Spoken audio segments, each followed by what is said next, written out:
बिस्मिल्लाहिर्रहमानिर्रहीम। अस्सलाम वालेकुम।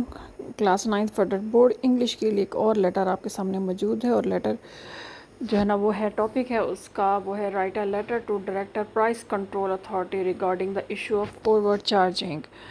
तो डिफरेंट चीज़ों की ओवर चार्जिंग हो सकती है, शॉप्स होते हैं, हो सकती हैं, बिल्डिंग्स हो सकती हैं, जो है ना हाउसेस हो सकते हैं रेंट के लिए। तो इसका जो है आपके सामने जो है ना एक पैटर्न मौजूद है। लेफ़्ट साइड पे देख लीजिए किस तरह लिखा जाता है, क्या डिस्टेंस रखा जाता है और पॉइंट्स भी नोट कर लीजिए कि अगर इससे मिलता जुलता आपके पास लेटर आता है तो आप इसको मज़ीद बेहतरीन तरीके से तो उम्मीद है कि लिख ये जो सकते है हैं। आपको काफ़ी हद तक जो उम्मीद है है ना इससे लेटर को आपको मदद जो है ना वो देगा। बहुत ज़्यादा फ़ायदा हासिल होगा। इंशाल्लाह काफ़ी मज़ीद चीज़ें इसको लेटर के आपको लिए समझ फिर आ हाजिर जाएंगी। होंगी।